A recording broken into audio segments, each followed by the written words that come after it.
여러분, 어떻게 하면 사람들이 우리가 구원을 받는다고 했죠? 어떻게 하면요? 주 예수를 믿으라. 그리하면, 그럼 어떻게 하면 우리가 이 구원 받은 자로 이 땅 가운데 살아가고, 구원 받았을 뿐만 아니라 이 구원을 전하는 자로 이 땅 가운데 살아갈 수 있을까요? 어떻게 하면요? 주 예수를 믿으라. 그리하면. 우리 지난주일 말씀을 다시 한번 좀 참고해 봤습니다. 어제 오늘 아니고 올하 이렇게 가정교회 목회자 컨퍼런스에 참석했는데, 이번에 제가 공부한 그 과정에 그 확신의 삶이라는 상공부에 강사 목사님이 이제 그런 말씀을 참 많이 강조하셨어요. 우리가 묵상도 해야 되고 매일매일 우리가 경건의 시간도 가져야 되겠지만, 주일 우리 공동체 가운데 선포된 말씀을 한 주간 살아내기만 한다면, 그 주일 말씀만 우리가 기억하면서 한 주간 살려고 몸부림친다면 우리는 상당히 삶의 변화가 있을 것이다. 그런 말씀을 하셨어요. 저도 종종 한두 번 그런 말씀 드리기는 한 것 같습니다만은, 그런 것 같습니다. 이번에 저에게 말씀을 가르쳐 준 그 강사 목사님, 이제 줌이나 유튜브로 했지만, 청주 사랑의 교회, 이제 안국철이라는 목사님인데요. 개척한 지 한 18년 정도 되었다고 합니다. 청장년이 한 120명 정도 출석하고, 이제 중고등부까지 하면, 주일학교까지 하면 180명 정도 출석한다고 하는데, 그 교회에서 가정교회 목회자 세미나도 하고 평신도 세미나도 해요. 참 가정교회가 참 저에게 또 한 가지 도전되고 그런 것은 뭐냐면, 그 100여 명 정도 모이는 교회에서 세미나를 하면 1000명, 2000명 정도 교회의 담임 목사님들도 와서 거기서 배웁니다. 보통 일반적인 세미나는 그렇지가 않거든요. 보통은 큰 교회, 이른바 대형 교회가 이렇게 교회를 크게 성장시켰기 때문에 어떻게 그렇게 가능했냐라는 일종의 노하우를 전수하듯이 그렇게 되는데, 가정교회는 그렇지 않습니다. 영혼 구원하여 제자 삼는 그 일에 그 본질이 얼마나 충성되게 달려갔는가. 이번에 간증하신 어느 교회 사모님도 평택 참사랑교회 사모님인데, 아직 100여 명을 모이지 않는 그런 교회인데, 그 간증을 들을 때에 얼마나 제 마음에 은혜는 물론이고 참 부끄러운지, 참 주님 앞에 송구한지, 그런 마음이 참 많이 들었습니다. 여러분, 우리가 아무쪼록 어떠한 결과는 하나님께 맡기면서 우리가 교회다움, 성도다움, 그리스도를 따르는 제자로서의 이 길을 더 우리가 같이 기도하면서 그렇게 나아갔으면 참 좋겠다. 다시 한번 기도하고 다짐하는 시간이었고요. 여러분 또 기도해 주셔서 또 감사히 잘 다녀왔습니다. 사도행전 강의 오늘 24번째입니다. 본문 1절을 세 번역으로 보면, 가이사라에 고넬료라 하는 사람이 있었는데 그는 이탈리아 부대라는 로마 군대의 백부장이었다. 그의 신분이 나와 있죠. 백부장이라는 신분.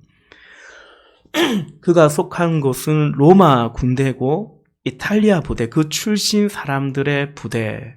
가이사라가 당시 로마 총독부가 있었거든요. 그 벨릭스가, 사도행전 23장에 나오는 벨릭스가 그 당시 총독이었는데, 그 총독과 총독부를 아마 이렇게 지키는, 경호하는 부대였던 것 같습니다. 백부장이라고 하면 당시 이제 로마 군대의 고급 장교에 속합니다.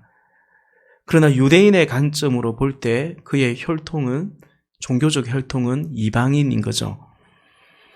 근데 이 고넬료가 어떤 사람인가? 2절에 보면 그가 경건하여 온 지방과 더불어 하나님을 경외하며 백성을 많이 구제하고 하나님께 항상 기도하더니. 아멘. 그 사람이 경건합니다. 그가 경건하여 하나님을 경외합니다.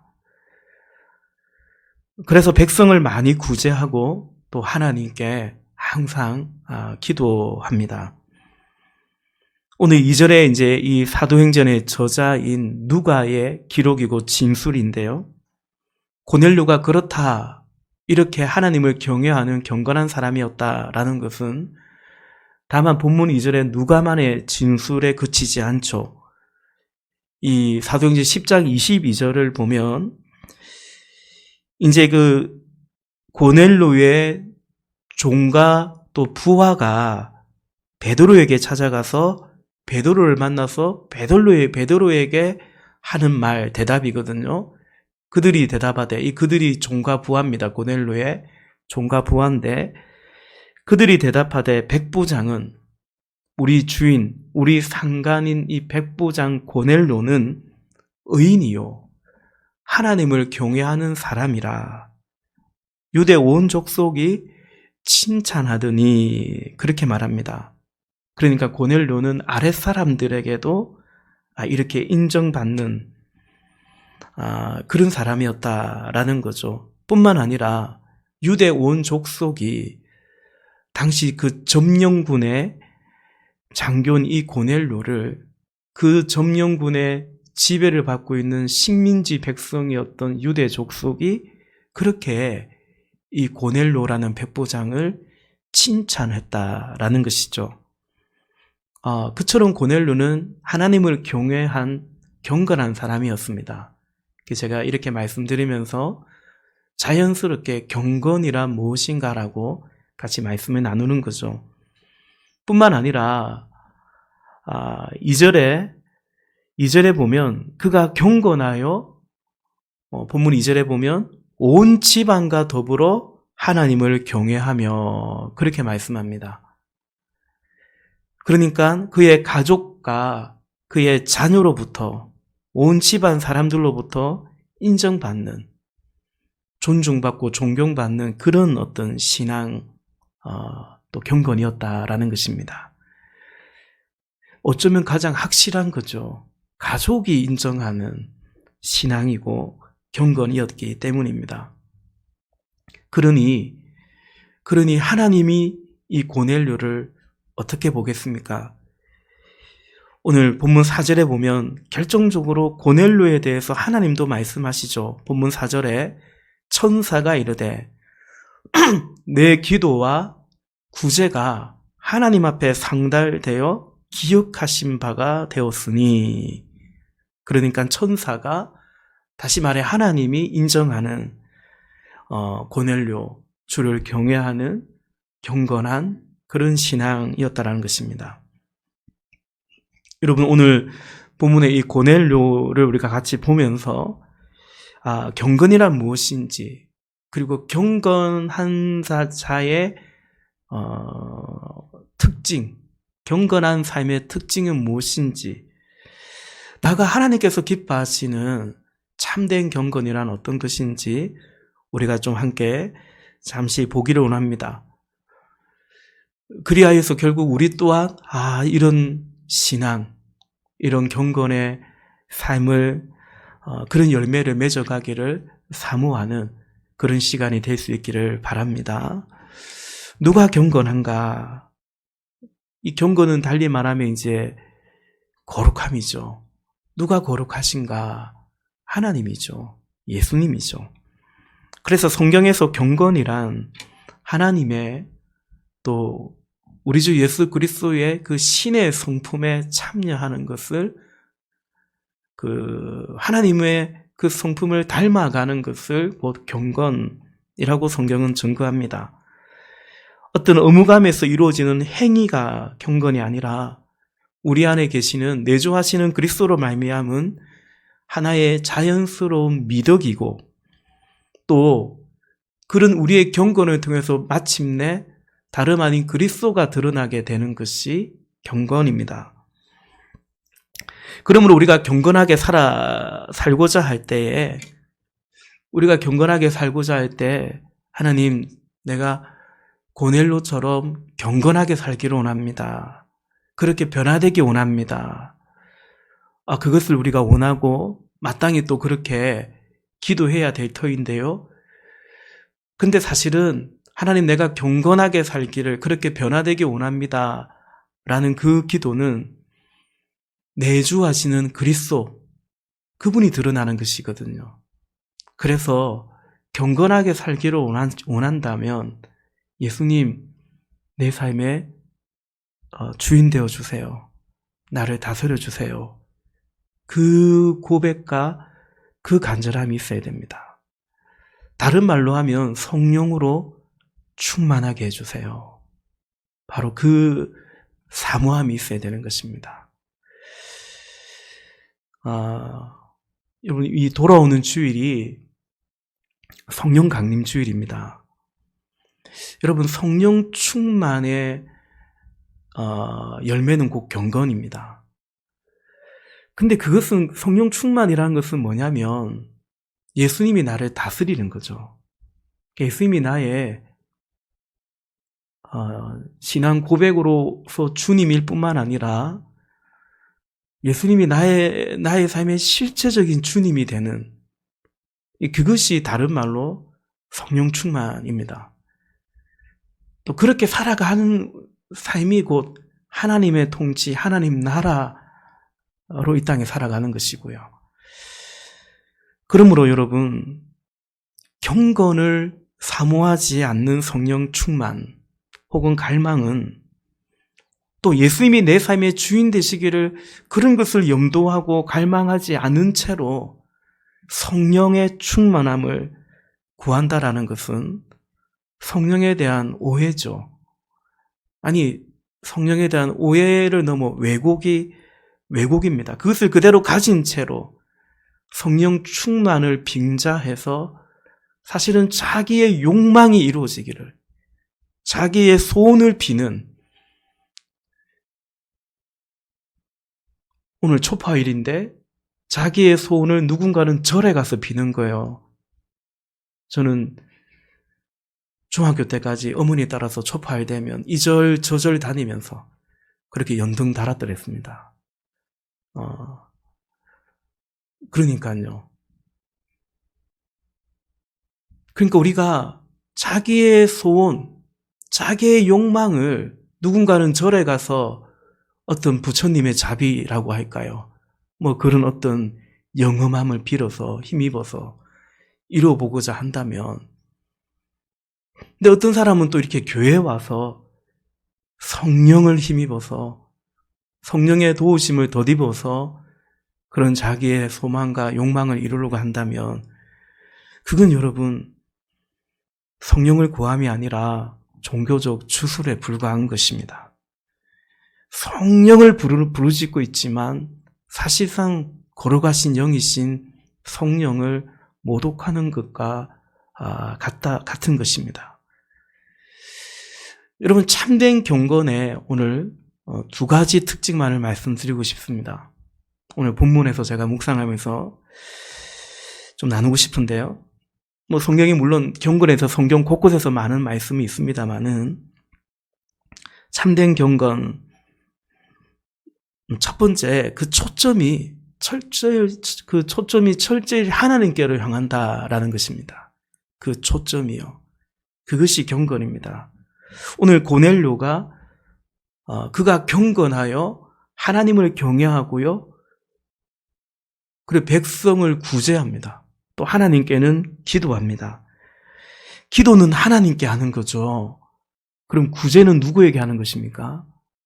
백성에게, 사람에게 하는 것이죠.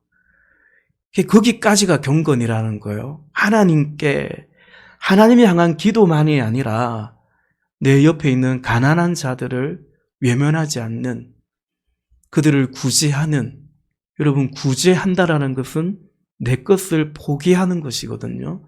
내 것을 내어놓는 것이거든요. 그러니까 거기까지가 경건이라는 거죠. 야고보서 1장 27절 말씀에 하나님 아버지 앞에서 정결하고 더러움이 없는 경건은 곧 고아와 가부를 그 환난 중에 돌보고 또 자기를 지켜 새 속에 물들지 아니하는 그것이니라 말씀합니다. 이 고넬료의 경건이 정말 하나님 앞에 정결하고 더러움이 없는 참 경건이었던 것입니다. 그런데 오늘 우리가 읽었던 사도행전 10장이 본문 4절에요. 고넬료에게 찾아온 주의 사자, 그 천사가 이렇게 말하지 않습니까? 너의 기도와 구제가 하나님 앞에 상달되었다. 그렇게 말합니다. 기도는 당연히 하나님께 올려드린 거니까 하나님께 상달되지요. 그런데 고넬료가 가난한 자들을 향한 백성들을 향해서 했던 그 구제도 누구에게 상달되었냐면 하나님께 상달되었다라는 것입니다. 이것은 곧 고넬료의 그 초점이 기도뿐만 아니라 사람에게 선행을 베푼 그 구제까지도 고넬료의 그 초점이 철저히 하나님께로 향해 있었다라는 것을 우리는 생각할 수 있는 것입니다. 여러분, 이것은 예수님도 그렇게 지적한 것처럼 당시 유대 종교 지도자들의 그 외식적인 미선적인 신앙, 경건과 얼마나 다른지를 여실히 보여주고 있습니다.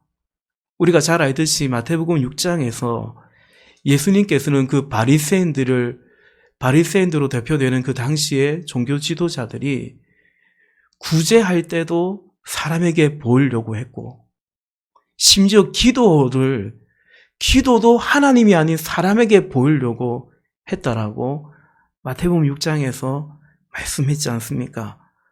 책망하시죠. 하나님 믿는다고 하는데 그 삶의 초점이 그게 구제이든 그게 금식이든 그게 예배이고 기도이든 간에 그 삶의 초점이 하나님 아닌 철저하게 사람에게 세상을 향해 있었다라는 것입니다. 당시의 종교 지도자들이요. 그런데 이 이방인 백부장 고넬료는 그들의 모습과 정말로 달랐다라는 것을 우리는 보게 되죠. 그게 경건한 것입니다. 경건의 모양만 있는 게 아니고 거짓된 경건이 아니라 정말 경건의 능력, 경건의 실제가 있었던 거죠. 그건 다름 아닌 그게 기도이든 그게 구제이든 간에 그의 마음의 시선, 초점이 철저히 하나님을 향해 있었다라는 것입니다. 여러분, 신앙생활은 그 초점을 하나님께로 두는 것입니다. 어쩌면 매일매일 우리는 이것과의 치열한 싸움이라고도 할 수 있습니다. 다른 사람이 아니라, 그 초점을 다른 사람이 아니라, 그리고 사실은 나 자신도 아니고 말이죠.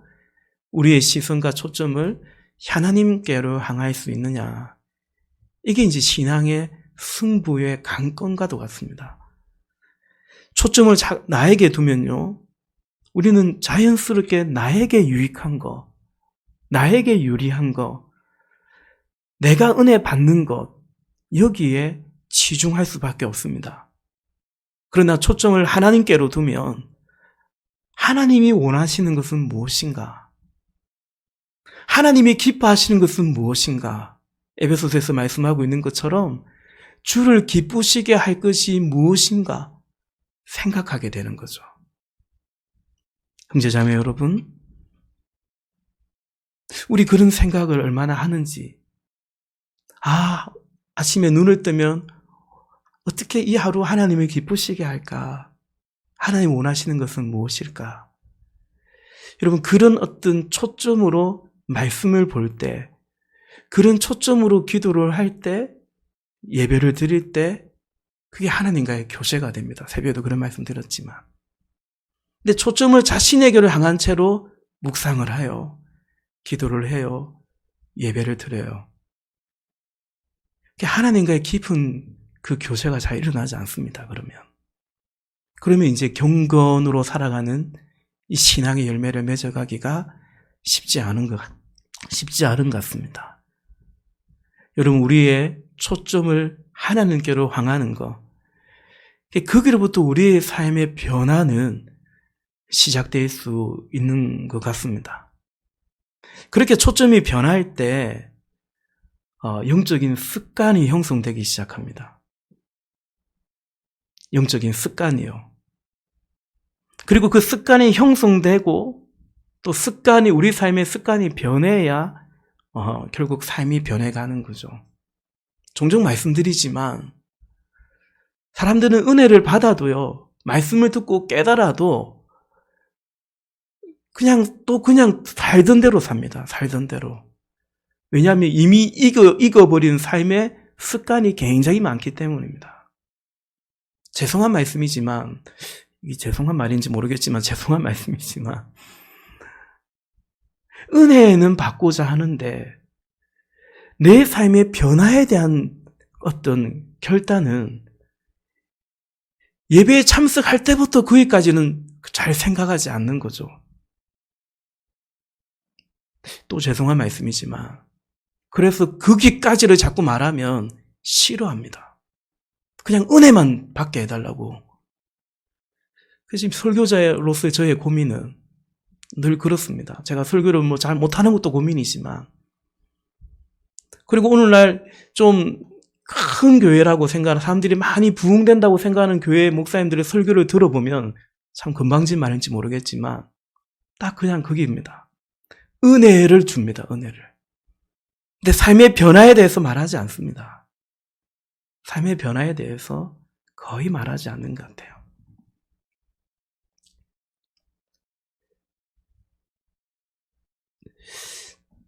여러분, 진정한 변화는 우리의 끊임없이 초점을 흐리는 그것을 우리가 경성하면서 우리의 초점을 하나님께로 향하고, 그리고 그것이 습관이 되고 우리의 삶에 새로운 영적 습관이 일어나기를 바랄 때, 그리고 공동체가 서로를 그것을 격려하며 해나갈 때 변화가 일어나기 시작해요. 치유와 변화가 일어납니다. 반대로 여러분, 여전히 자신을 바라보고 자신을 묵상하고 사실은 내가 원하는 대로 살고자 하면, 주의 뜻대로 살고자 함이 아니라 실은 내가 원하는 대로 살고자 하면 그럴수록 열등감 혹은 자기 연민, 영적 침체에 잘 빠져드는 것 같아요. 여러분, 내가 원하는 대로 살고자 하면 틀림없이 열등감에 빠집니다. 왜냐하면 원하는 대로 잘 안 되거든요.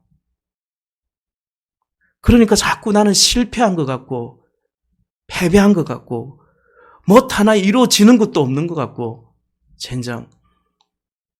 그리고 내가 뭘 하나 제대로 해내는 것도 없는 것 같고 내가 뭐 잘하는 것도 없는 것 같고, 그 자신이 한심하고 초라하고 불쌍하고 그런 어떤 패배감에 잘 빠지게 되어 있습니다.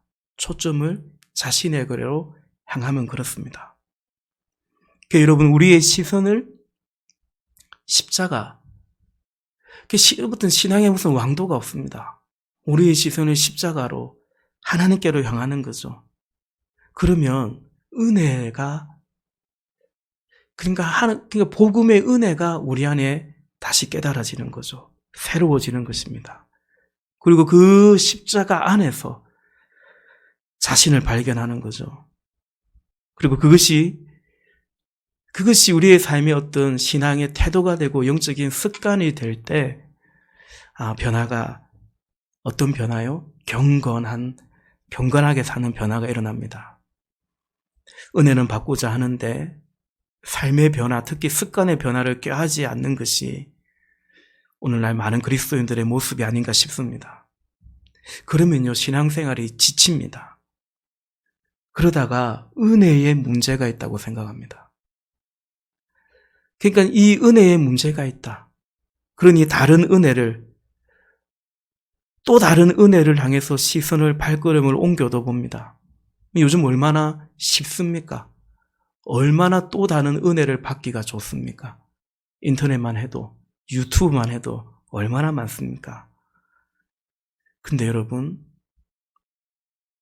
그것이 진짜 은혜를 받는 것이 아니라 은혜 뒤로 자꾸 숨어버리는 것이 될 수도 있다. 그러면 진정한 삶의 변화는 쉽지 않다. 그렇게 말씀을 드리고자 합니다. 여러분, 우리에게 필요한 것은 이 고넬료 오늘 본문의 말씀을 통해서 볼 때 그가 경건한데요. 필요한 것은 단순함입니다. 단순한 순종이죠.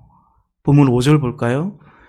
5절에 그 천사 주의 사자가 말하죠. 네가 지금 사람들을 요바에 보내어 베드로라 하는 시몬을 청하라. 이제 그리고 천사는 떠납니다. 사람들을 보내어서 요바에 있는 베드로를 청하라. 너의 집으로 그를 초청하라는 것입니다. 그러자 고넬료가 무엇이라고 합니까? 어떻게 행합니까? 7절에 보니까 마침 말하던 천사가 떠나자마자 고넬료가 집안 하인 둘과 부하 가운데 경건한 사람 하나를 불러 이 일을 다 이루고 요바로 그 베드로에게 보내었다라는 것입니다. 사람들을 보내라고 하니까 그대로 한 사람이 아니라 종 하인 둘과 경건한 사람 가운데 부하 하나, 여러 사람들을 즉시로 베드로에게 보냅니다. 여러분, 참된 경건의 첫 번째 특징은 초점을 하나님께로 향하는 것이라고 했죠. 두 번째 특징은 이처럼 단순한 믿음, 단순한 순종입니다. 신앙생활, 그리스도를 닮아가고 따르는 이 경건의 삶, 그것을 이루는 승리의 비결은 단순함에 있습니다. 반대로 실패하는 이유도 복잡하기 때문입니다. 단순하지 않고 복잡합니다.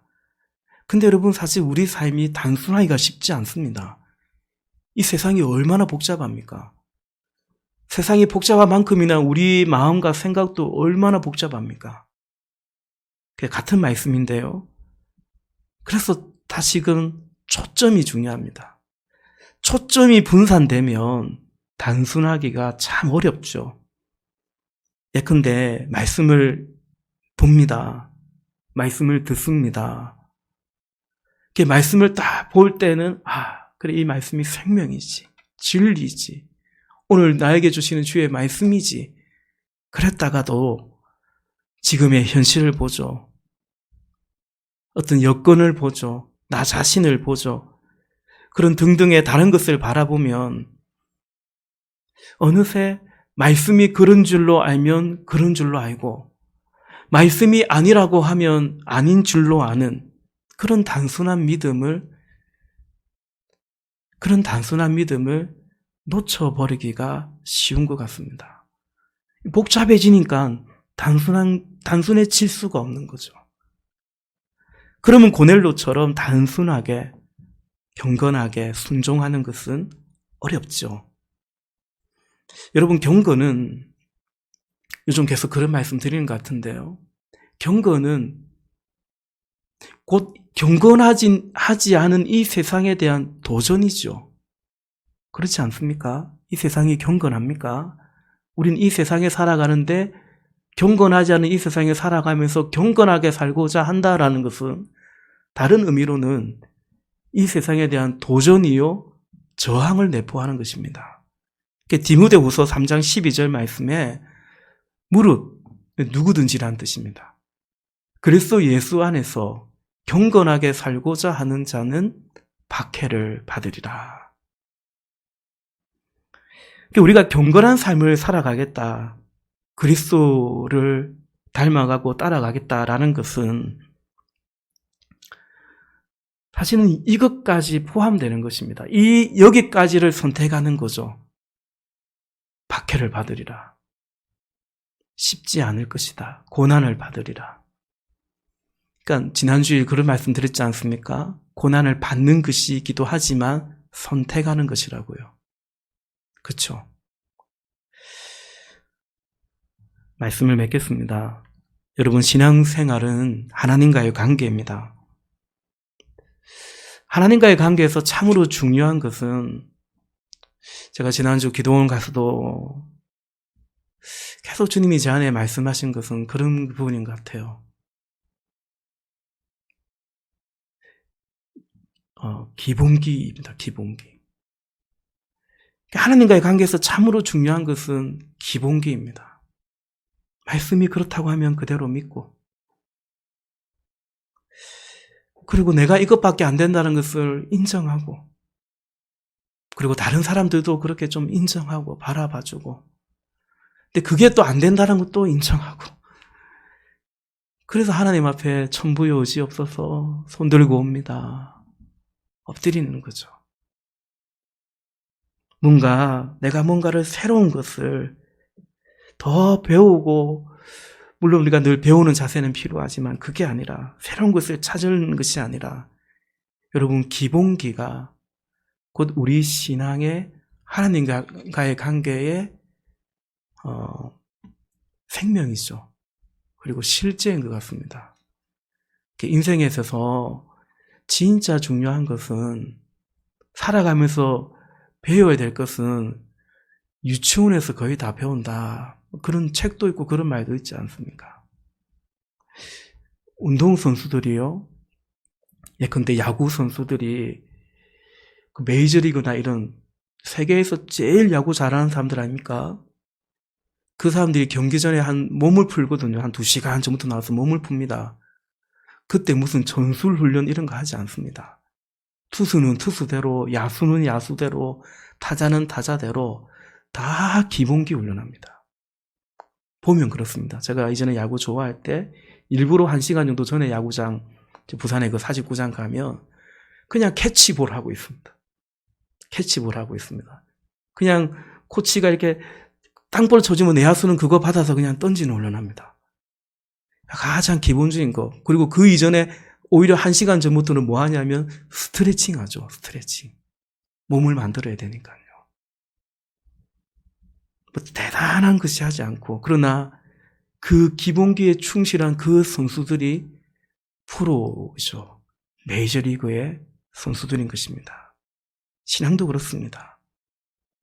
하나님과의 관계가 우리 신앙의 기본이며 실제인데요, 어떻게 하면 고넬료처럼 기도도, 사람을 향한 어떤 섬김과 구제마저도 그 초점을 철저히 하나님께로 할 수 있을까? 시선을 다른 데 두지 않을 수 있을까? 이것이 너무나 중요한 것 같습니다. 그러한 변화, 습관, 신앙의 기본기를 우리가 다시 붙잡고 회복할 수 있기를 바랍니다. 우리 각자도, 우리 공동체도 그렇게 갔으면 참 좋겠습니다. 어제 평택 참사랑교회 그 사모님 간증을 듣는데요.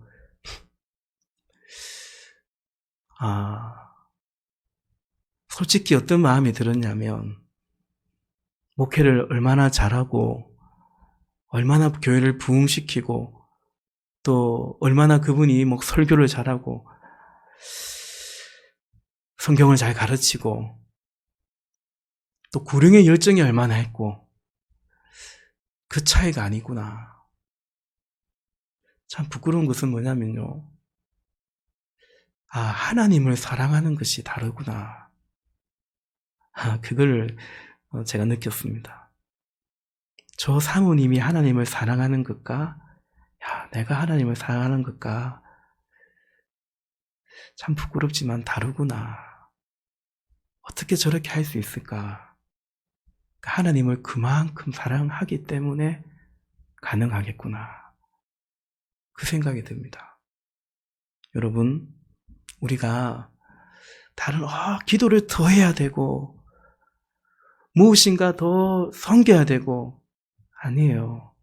하나님을 더 사랑하는 것이, 하나님과의 관계의 그 풍성함이 우리 안에 회복되어야 되고요. 그러기 위해서는 우리가 기본기라는 것은 무엇보다 자리를 지키는 겁니다. 예배의 자리, 기도의 자리, 목장 모임의 이런 자리를 지키는 거죠. 그게 기본이죠. 우리 신앙생활 다 그렇게 시작했거든요. 그렇게 시작했거든요. 그 은혜가 몸된 교회 안에 우리 각자의 삶 안에 넘치기를 주의 이름으로 축복합니다. 같이 기도하겠습니다.